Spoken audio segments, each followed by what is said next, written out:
Assalamualaikum warahmatullahi wabarakatuh. Eh, Selamat pagi Ananda semuanya. Pada hari ini kita jumpa lagi dalam pertemuan kita yang ketujuh dalam mata pelajaran kita. Pertama-tama marilah kita mengucapkan puji dan syukur kehadirat Allah Subhanahu wa taala yang telah memberikan rahmat dan karunia-Nya kepada kita semua sehingga kita yang berada di dalam ruangan ini dapat menikmati rahmat kesehatan, kehidupan, dan ilmu pengetahuan. Selanjutnya, salawat dan salam kita kirimkan juga kepada Nabi besar Muhammad SAW dengan hantaran kata Allahumma sholli ala Muhammad wa ala ali Muhammad. Ananda, pada hari ini Ibu dan kita semua sama-sama berdoa, berharap bahwasanya kita semua, Ananda dan keluarga berada dalam keadaan sehat walafiat. Mudah-mudahan kita semua terhindar dari mara bahaya, apakah itu penyakit ataupun gangguan yang lainnya dalam kehidupan kita sehari-hari. Nah, pada pagi hari ini, Ibu akan membahas materi yang mana ini adalah keinginan dari Ananda sendiri untuk membahasnya. Terutama pada waktu need assessment sudah Ibu berikan kepada Ananda semuanya, banyak di antara Ananda yang memilih materi ini. Nah, materi yang akan kita bahas pada pagi hari ini adalah dengan judul Stop Prasangka, Mari Bersahabat. Ananda silakan lihat PowerPoint yang akan Ibu share berikut ini.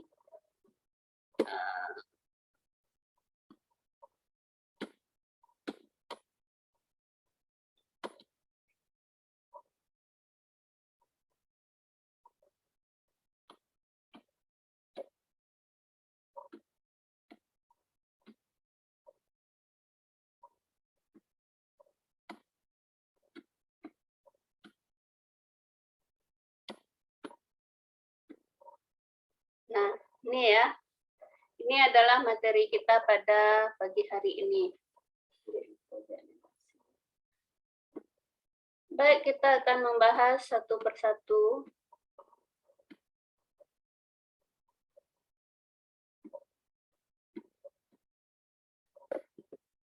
Yang pertama yang akan kita bahas adalah tentang persahabatan dan pertemanan. Ananda terlebih dulu Ibu membahas ini, selain dari adalah permintaan Anda sendiri, juga adalah dalam kehidupan Ananda sebagai remaja, tentunya Ananda mempunyai apa yang disebut dengan teman atau sahabat. Nah, sebenarnya persahabatan atau pertemanan itu apa sih gitu ya? Jadi persahabatan atau pertemanan itu adalah suatu istilah yang menggambarkan perilaku kerjasama dan saling mendukung antara dua atau lebih. Nah, antara siapa? Antara satu atau dua orang.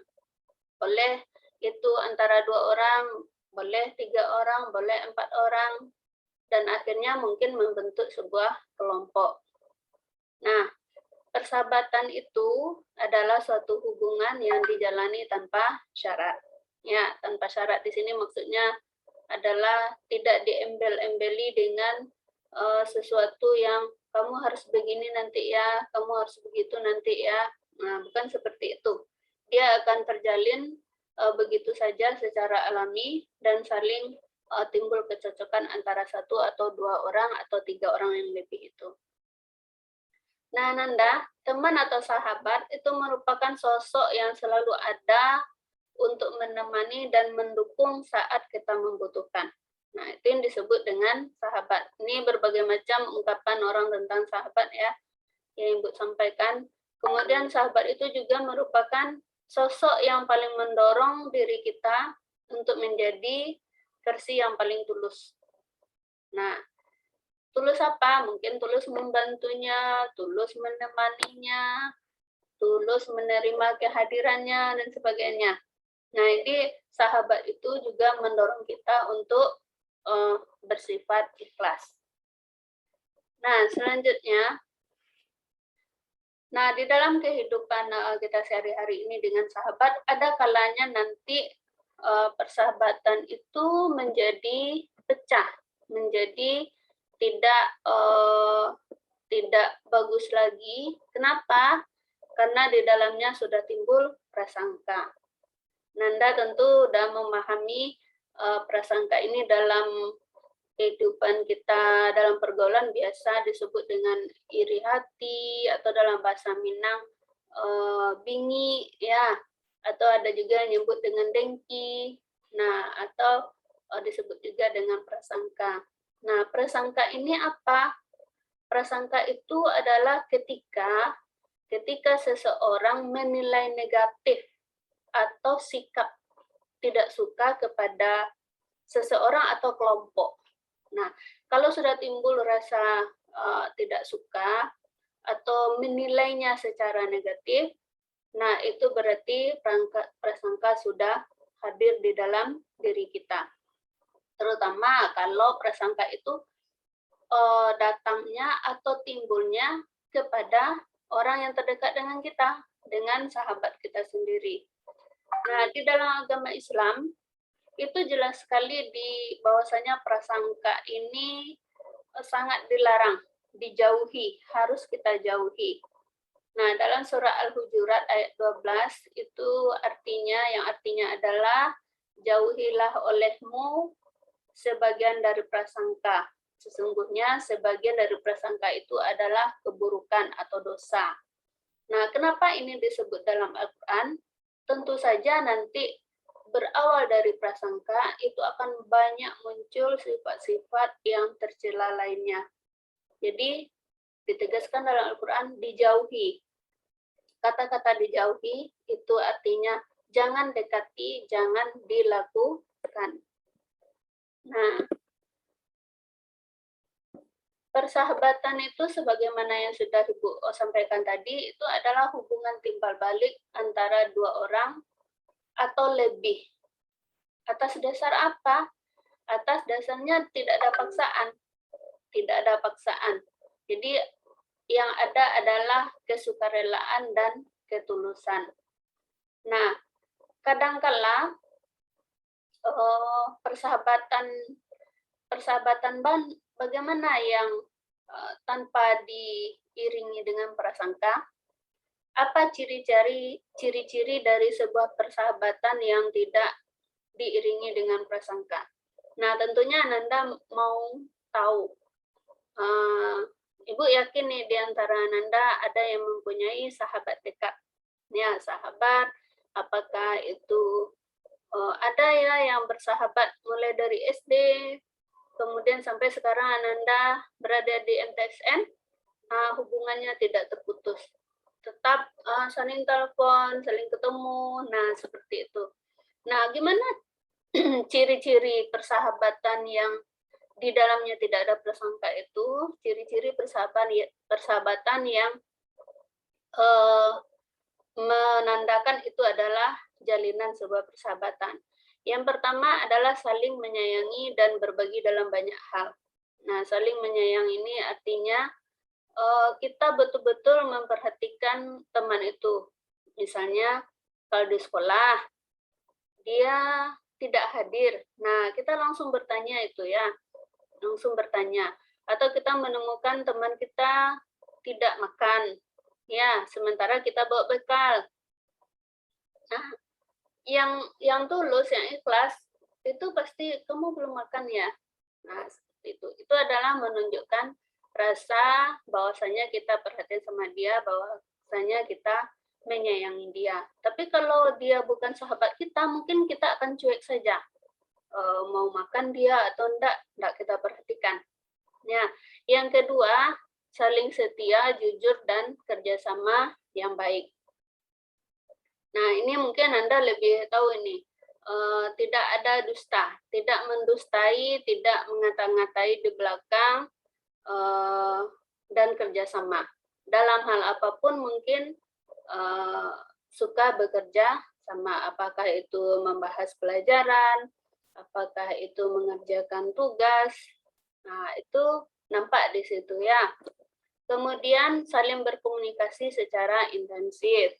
Nah, walaupun mungkin jarak terpisah, apalagi masa pandemi ini, Ananda sekarang masing-masing belajar di rumah, temannya juga belajar di rumah, sahabatnya mungkin ada keperluan ke kampung mungkin, tapi dia tetap mengikuti pelajaran. Nah, Ananda sering berkomunikasi walaupun tidak ketemu muka, tetapi telepon atau video call mungkin. Nah, seperti itu. Itu adalah menunjukkan Ananda dengan teman itu adalah bersahabat. Kadang-kala kalau 1 hari atau 2 hari tidak ngomong, Ananda pasti kangen. Ya. Yang keempat, saling menjaga rahasia, saling percaya dan mengedepankan kejujuran. Nah, seperti ini. Kita kalau sudah berteman akrab, pasti Ananda tahu di mana letak kekurangan atau kelebihan teman.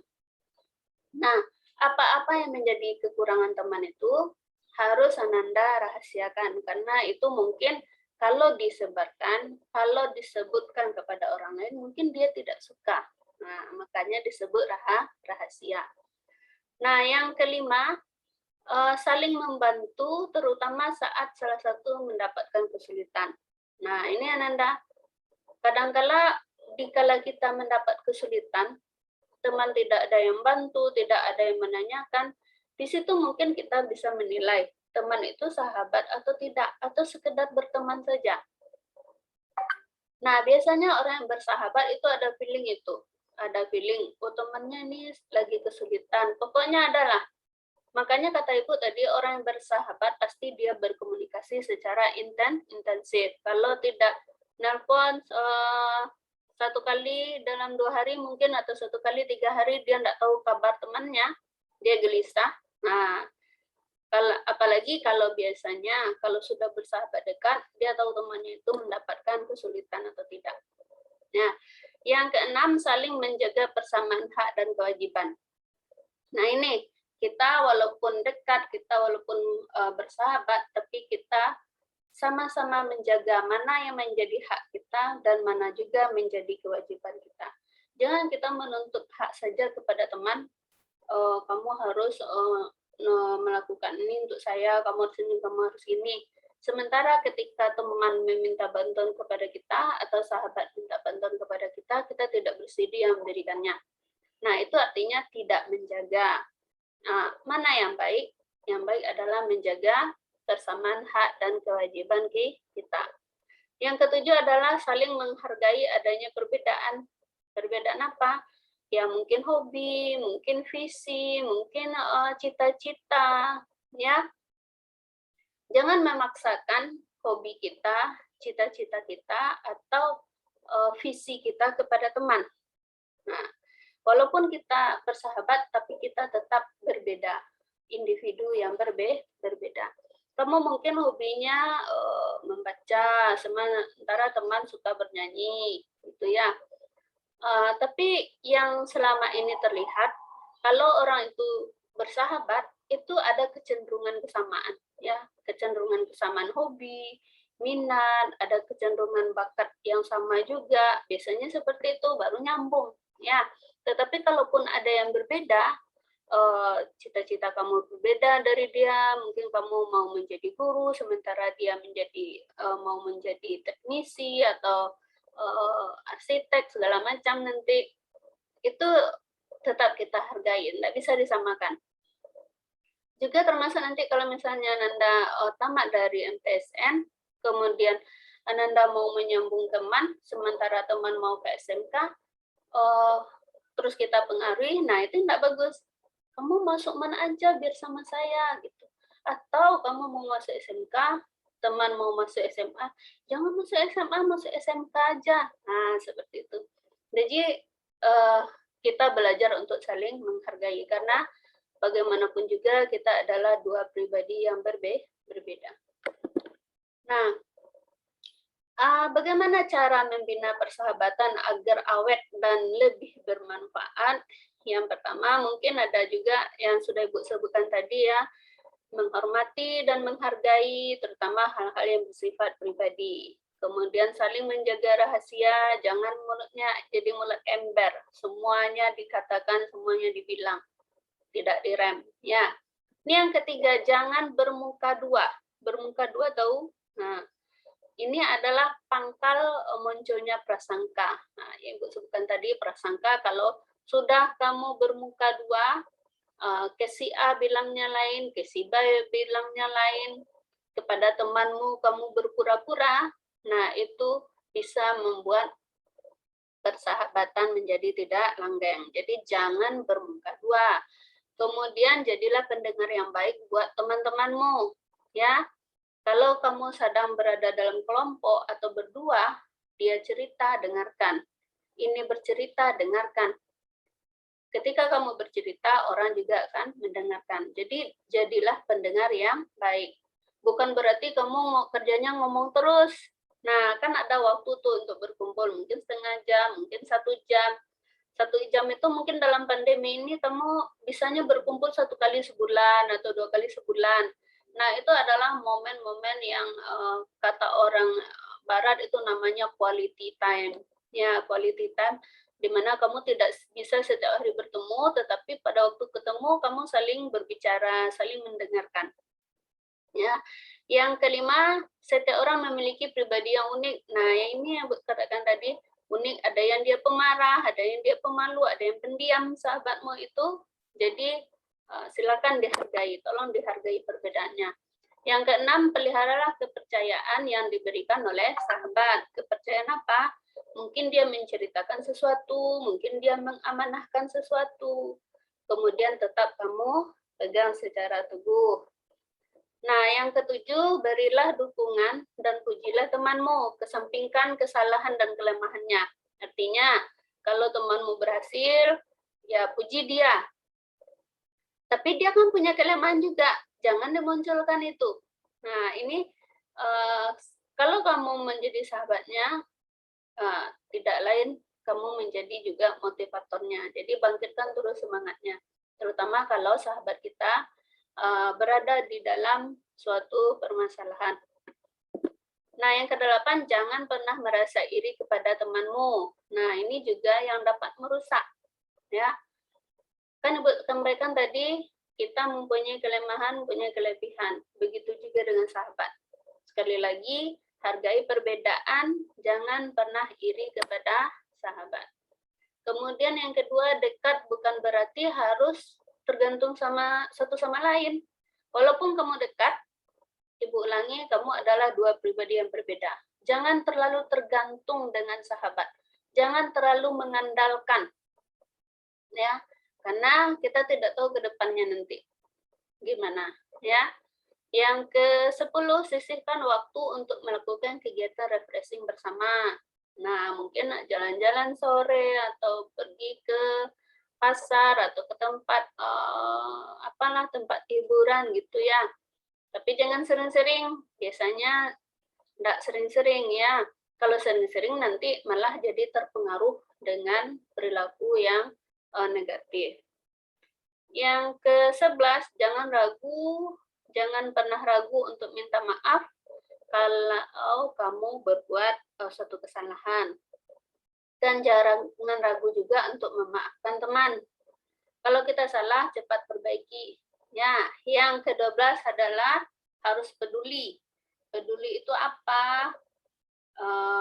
Ya, ketika dia sakit atau dia dalam kesusahan, jangan kamu peduli pada teman ketika dia gembira saja atau mendapatkan keberuntungan. Misalnya, orang tuanya pulang dari luar kota, banyak bawa oleh-oleh. Nah, kamu mulai minta-minta. Tetapi kalau dia dalam kesusahan, kamu pura-pura nggak tahu. Ya.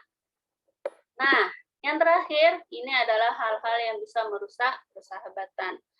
Yang pertama, sudah tidak ada kejujuran. Rasa saling percaya nggak ada lagi, rasa saling menjaga rahasia tidak ada lagi. Si A mengumbar rahasia si B mengatakan rahasia si C, tidak percaya lagi, tidak ada kejujuran. Nah, ini yang merusak persahabatan. Yang kedua, adanya persaingan yang tidak sehat dan kecemburuan. Nah, dan di misalnya si A ini misalnya juara, si B juga juara semester ini. Nah, selanjutnya si A tetap juara, si B nggak juara lagi, si B jadinya cemburu, si B jadinya berprasangka. Nah, kemudian mulai menjelek-jelekkan sahabatnya tadi. Nah, itu jangan adanya persaingan yang tidak sehat. Ibu katakan kamu adalah dua pribadi yang berbeda, punya bakat, minat, dan kemampuan masing-masing yang berbeda. Ya, yang berbeda. Kamu punya kelebihan ini, sahabatmu punya kelebihan ini. Jadi tidak ada yang perlu dipersaingkan. Kalau sudah ada rasa bersaing, apalagi itu tidak sehat, mungkin kan banyak tuh, ada yang menyembunyikan buku temannya, ada yang dia tahu besok ada ulangan, tidak dikasih tahu temannya. Biarkan aja temannya nggak tahu, dia sendiri yang belajar keras supaya nilainya sendiri yang tinggi, yang bagus. Nah, itu kan persaingannya jadinya tidak sehat. Maunya untung sendiri, yang lain tidak untung. Nah, jangan seperti itu. Yang kedua, mulai mementingkan kepentingan dan keuntungan sendiri. Nah, itu yang Bu sebutkan tadi. Contohnya, kamu tahu ada tugas ini, tapi temannya tidak dikasih tahu, sehingga nilai temannya jelek. Nah, kamu tahu ada ulangan sekarang, kamu nggak kasih tahu teman, jadi temannya nggak menghafal dengan baik. Nah, kamu senang tuh, biasanya selalu nilainya gandeng terus atau gimana, sekarang nilai temannya jatuh. Nah, seperti itu. Banyak ya dalam kegiatan-kegiatan yang lain, ada peluang untuk menjadi pengurus ini, ada peluang untuk tampil di sana, misalnya ya, kamu dan sahabatmu sama-sama punya kemampuan. Nah, tapi orang yang merusak persahabatan, yang mau merusak gitu, dia tidak mau kasih tahu, dia telan aja informasinya sendiri, dia laju sendiri, temannya ditinggalkan. Nah, itulah hal yang merusak persahabatan. Yang keempat, tidak adanya keadilan, tidak ada keseimbangan, tidak ada kebersamaan, dan tidak saling memiliki lagi. Kalau kamu maunya dapat rezeki, ya dimiliki sendiri, nggak mau dibagi. Nah, contohnya makanan tadi mungkin ya, kamu dikasih orang makanan yang enak, nggak mau berbagi. Itu contoh kecilnya pada anak kecil ya. Nah, jadi Ananda, itulah mungkin hal-hal yang bisa merusak persahabatan. Jadi persahabatan itu, Ibu ulangi, adalah hubungan tanpa syarat. Tapi kalau kamu sudah mengajukan syarat kepada temanmu, kamu harus patuh mungkin sama saya, kamu harus begini begitu kepada saya. Nah, itu artinya pertemanannya sudah ada syarat dan itu biasanya tidak akan langgeng.